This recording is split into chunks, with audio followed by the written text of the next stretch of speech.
We are working a psalm spell today, and the psalm we are working is Psalm number 131. It's one of the shortest psalms in the book of Psalms, so it's not a long process, but it's a very powerful psalm, and traditionally it's used to overcome arrogance.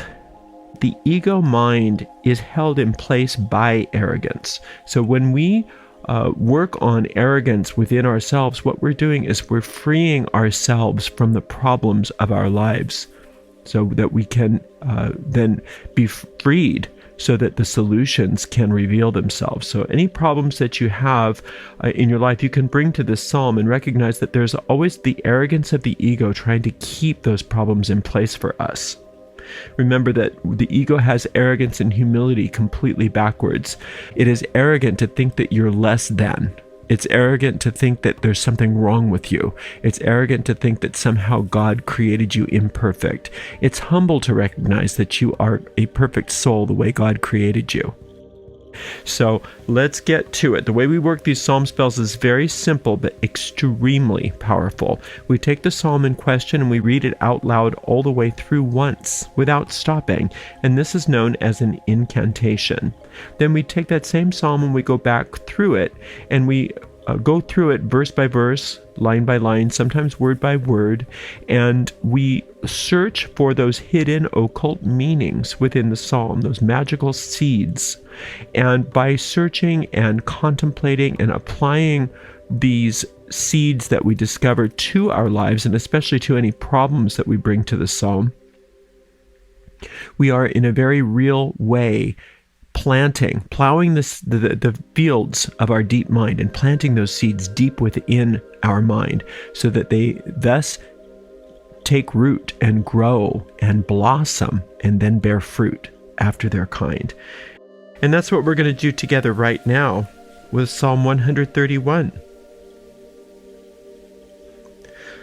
Lord, my heart is not haughty, nor mine eyes lofty. Neither do I exercise myself in great matters, nor in things too high for me.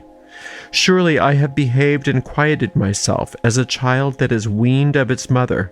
My soul is even as a weaned child. Let Israel hope in the Lord from henceforth and forever. And that is a very brief psalm, but there's so much in there. There's an infinite amount of magic in this psalm. So let's find some of those seeds today. We're starting out with, Lord, my heart is not haughty. So we are addressing the Lord directly. And the Lord of the Psalms for us is a magical experience rather than a religious experience. The Lord represents the source of life itself. It's that which is beating our hearts right now. It is that which is creating the life force to animate you. So it is the infinite intelligence that creates babies to come out of embryos and to make planets revolve around a sun and to give birth to galaxies, and even to have created the whole Big Bang phenomenon, if that's truly what happened. Every single thing that science is discovering is a result of this infinite power that we call the Lord. And there's only one. There's one power, there's one source, and there's one substance in all the universe. And this power is neither male nor female, it's pre-gender. And they are existent at the top of that tree of life of the Kabbalah that is known as the crown. And they are the fountainhead out of which all pours forth. And since there's only one, there's nothing to oppose it. There's nothing to thwart it, and therefore one with God is a majority. And so when we come to the Lord of these Psalms, we are coming to this pre-gender force of all life, of which there is no other and there is no power greater, and that is why we can have certainty that our magic is always working. Lord, my heart is not haughty. So to have a haughty heart is to have a very active ego. And just think about what that means, to have your heart haughty. Your heart is an ancient expression, especially from this part of the world out of which the Psalms came. The heart is the symbol of the deep mind. It's the symbol of that part of that deep mind which connects us to our soul, but also connects us to all other minds. There is only one mind, and we share that mind with one another, but we also share that mind with God. And so when your heart is not haughty, that means that you're not trying to carve out your own private existence separate and distinct from your Creator. You are instead recognizing that you draw all life from your Creator and that you are ever one with your Creator, and thus you are ever one with all life and with all people. Nor mine eyes lofty. Now, if your eyes are lofty, that means that you are only looking for that which you have placed there. So that's called projection. And there's a positive use for projection and there's a negative use for projection. Projection is simply what magic is. You have a vision and you project it out and then it becomes your experience. But when you have an arrogant projection, that means that you're projecting things that are separate from your good. Now remember how that ego mind works. You were created perfect. You were created completely perfect with every single need met. You have nothing that you need. There is nothing that you need. You were given everything at your creation. Now your ego decided it wanted to create a world that was separate and distinct, and so and your ego is not some entity. It's just a device that we developed when we sat and we thought, I wonder what life would be like separate from our Creator. Well, because of the creative powers of our mind that we were endowed with at our creation, that was when our eyes became lofty and we started to think in terms of, I wonder what things are like outside of this garden, outside of this relationship with our Creator, outside of perfection. Well, you can do that if you want to. You can start thinking those kinds of fantasy thoughts if you want to, but just think about it logically. How do you become separate from all good? The only way that you can distinguish something separate from all good is to believe that it is less than good, that it's not so good, or that it's even bad. Now, just because we project those ideas with our lofty eye onto our world, onto the screen of space, that doesn't make them true, but it does make them real to us. It does give us an experience of that. And we would say that this is happening within the realm of a nightmare. And so our creative powers that we were endowed with are so strong and powerful that when we misuse them, we are incapable of overcoming them because we have completed it so well. We've closed the system so well that there's no escape from it because we are so lost in that dream. We are so lost in that nightmare. But fret not, we can't really be asleep. So all we have to do is remember that God is with us and God knows the way out of this nightmare. In fact, God already knows that there is no nightmare, so there's nothing for us to worry about. But we can't lead ourselves out of the nightmare. We have to allow ourselves to be led out of the nightmare, which is why we want to no longer be having our eyes on lofty things in the psalm, meaning we don't want to keep reminding ourselves how separate we are. We want to remind ourselves that we want to be one with our Creator. Neither do I exercise myself in great matters or in things too high for me. So great matters and things too high for you doesn't mean you're just a lowly servant and you have absolutely no right to be thinking lofty things. That's not what it's talking about. It's talking about when things are too high for you, from the ego's point of view, going higher than God, allowing yourself to be so distinguished from your Creator that you are trying to outshine God. Well, the only way to outshine perfection is through imperfection. But we don't understand that this is what's happening. All we understand is the effects of it. So we think that things are happening to us, when in reality, things are happening through us. And so, like I said, we can't stop this all by ourselves. But when we do something like come to a psalm and say, okay, I don't want this anymore. I don't want these problems anymore. These problems I recognize are caused by the arrogance of my ego, and I want those things to be untied. I want to untether myself from this so that I can now establish my relationship once again as true, as what it really is. And I want to be conscious of my relationship with my Creator as it really is, rather than this fantasy that I'm somehow in competition with my Creator. Surely I have behaved and quieted myself. Okay, behaving and quieting yourself. Let's read the rest of this verse, because it does give some context. As a child that is weaned of his mother, my soul is even as a weaned child. Oh gosh, there is so much in here. I love this phrase.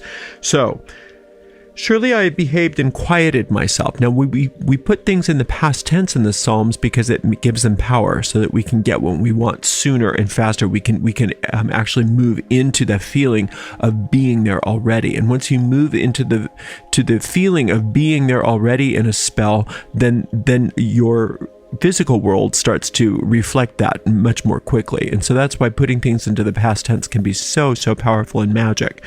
Now, surely I have behaved and quieted myself. Now, when you behave, that doesn't mean like you behave like a little child and you suppress your feelings and you fold your hands in your lap and you don't speak out of turn necessarily.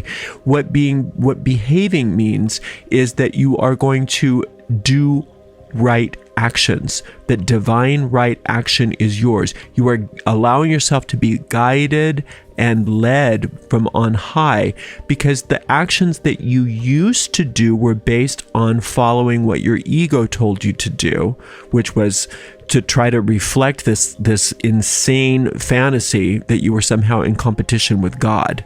Okay, so now your behavior, instead of reflecting the insanity of your ego, your behavior is now starting to reflect the sanity of your soul, because your soul can't be insane. Your soul can't be sick, either mentally or physically. Any kind of illness doesn't exist in your soul because it doesn't exist in God. God created you one way and you can't uncreate yourself. The only way that you can have an experience other than the way God created you is in the world of an illusion, which is what this world is. This world is an illusion. And that doesn't mean that it's not real. That doesn't mean that we don't experience these things, but it does mean that ultimately it is not real, because outside of this illusion, once we wake up from this nightmare, we will recognize that didn't really happen. Not the way we think it did. But inside of a nightmare, you can't convince yourself, unless you're really, really advanced in lucid dreaming, that, oh, well, this is only a dream, so don't worry about it. In the middle of a nightmare, it's freaking scary, and it's bad, and it's real. And this is a very real nightmare. So that's how you behave yourself, is by allowing divine right action, rather than the action that is informed by your attachment to your ego or to your arrogance, as we would call it. Quieted myself. So that's the way to find God, is through silence, is through being quiet, is through closing your eyes and closing your mind from the clamor of this world and starting to listen to the voice that God has already placed within you, that is always showing you where to go, how to be, who you are, why you're here, how safe you are, how wonderful things are, how prosperous you are, how you have everything that you need. There's nothing that you could possibly worry about. All is well. That's the voice that God has put within you, because that's the voice of truth. And so when you quiet yourself, you avail yourself to that voice, rather than the scary voice inside of you that's always telling you, oh my gosh, protect yourself, everything's crazy, the sky is falling, nothing good is happening, we are in for a lot of trouble. Well, that's arrogance. That's the arrogant voice within you that you're learning how to stop listening to and tuning in instead to that quiet voice within you. As a child that is weaned of his mother. Now, this is talking about initiation. A child weaned from its mother is an initiate. When the child is weaned from its mother, at the moment of the weaning, the child says, ah, wow. and gets very upset because it thinks its entire good is in the nursing that it does with the mother. That's the only thing it knows. It doesn't realize that there's this whole other world that it's going to be able to have. There's this whole world of freedom and individuality that's available to it once it's weaned.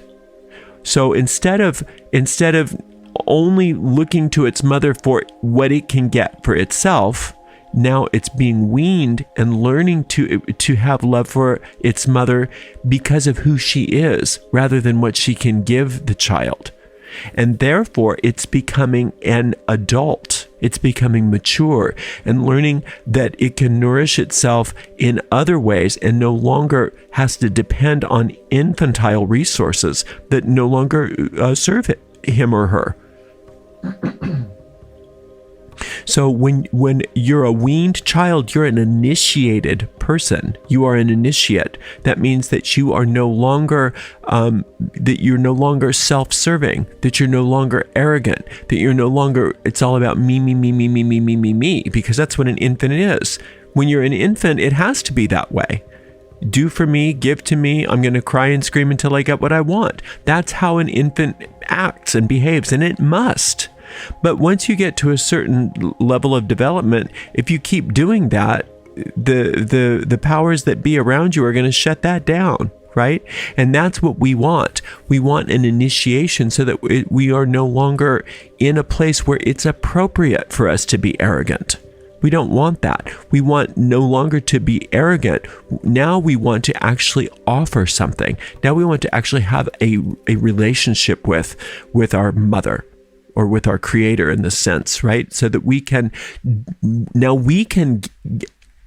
give, we can contribute, we can serve, we can be of service to our family, rather than always take, which is what you have to be when you're an infant. So now, instead of being an infant, you are now weaned, which can be uncomfortable. That can be an uncomfortable process to be weaned, but it's a necessary one, and the rewards are much greater, because now being a servant, being able to serve, being able to offer something to your family rather than only taking from it, allows you to feel and be the way that you were intended to be, what you came here to do. Now you are functioning as a fully functioning soul rather than an arrogant infant. My soul is even as a weaned child. So your soul is already as a weaned child. It's your personality that needs to start catching up with your soul. So your soul is already weaned. Your soul is already initiated. Your soul is already created perfect. But your personality hasn't caught up with who your soul is yet. And so as we initiate you as a personality and as an ego, then your ego can start to reflect more and more and more of what your soul's function here is. We must discipline our egos. We must discipline our personalities. We must discipline our minds. That's what we can do here, rather than just going off the cuff as a screaming, crying brat, little infant that's way too old to be acting like that. Let Israel hope in the Lord from henceforth and forever. So Israel is both a country and a person. Remember that we talk about this a lot, but God renamed Jacob Israel. And Israel is a 3-syllable name for who you are. You are a masculine, Ra of Israel. You are feminine, as is Isis of Israel. And you are of God, the word El. So Isis, female, Ra, male, El, of God. You are a child of God who is both masculine and feminine. So you are pre-gendered just like God is. Now you in this world may have a body that looks like either male or female, or you may identify with one gender over another, which is perfectly normal in this world because this world is a world of separation. But your soul doesn't exist like that. Your soul has all of it. Your soul is both. It's not genderless. it is both genders in one. So you're capable of being a complete and whole person unto yourself, capable of creation, just like your creator creates. You don't need somebody else to help you with creation like you do in this world. You have to have two bodies come together to create a baby, right? But your soul doesn't need that. Your soul doesn't have to do that. Your soul is 100% self-contained. And so when you let go of arrogance, then what you get is you get Israel. You get back to who you are and why you're here. Let Israel hope in the Lord. So to hope in the Lord, we talk about this a lot. When the Psalms say hope in the Lord, it doesn't mean, oh, I hope it works. Oof. Everything is so bad. I hope it works out. That's not powerful to hope like that. Hoping in this sense is where you place your faith. Where you place your faith is your hope. And that gives you a constant uplifted attitude. A hopeful attitude is an attitude of certainty that all already is well. So we would say in the Kabbalah, all is well in the kingdom. And that kingdom is that sphere number 10. So since all is well in the kingdom, that means that you're manifesting as a soul rather than as an ego. And the way that happened was you gave up your arrogance in favor of humility. And when that humility is where you're coming from, then you're plugged into the truth of who you are. And that is fully functional, complete unto yourself. God did not miss one thing in you, and 100% unique. So God didn't create another soul like you, not even a little bit like you. That's how amazing things are. That's how amazing creation is, that even though there's an infinite amount of souls that could possibly created, not one of them is like any other. Now, in this world, we can compare different personalities and say, oh, they're alike. There's like 12 types of personalities in the zodiac or whatever kind of system you're working with. So yeah, they're alike, and these people are alike, and those people are alike. But your soul isn't like that. Your soul isn't like your personality. It's not like any other soul. It's totally unique. And that's where all your talents come from, not from your personality. All your talents come from your soul. So your soul's desires are what you really love, are the things that really make you happy, are the things that really bring you joy. And those are the reasons why you brought yourself here, why you were sent here. You were sent to be, do, and have those things which bring you so much joy. And that's your soul shining through you. So when you hope in the Lord from henceforth and forever, that means that everything that you do here is joyful. And everything you bring here is joyful. Everything that you are involved with here is the work of your soul. So it's those things which make you happy. That's why you can hope in the Lord, because you came here to do those things, to be those things, and to have those things, not the arrogance of your ego. And that's how we work these Psalms. So you just kind of keep coming back to that Psalm every single day. Well, you don't kind of do that. You actually do that. You keep coming back to the same psalm every day until you get a sense of peace about whatever it is that you came to the psalm for, whether it was a goal or whether it was the solving of a problem. And once you start to feel peace and certainty that all is working out within whatever that situation is, then you know your spell has taken. And when the spell has taken, you can stop casting on that spell and you can go on to something else because you know all is really well. Thank you so much for joining me today. I cannot wait to work with you again. And until next time, blessed be.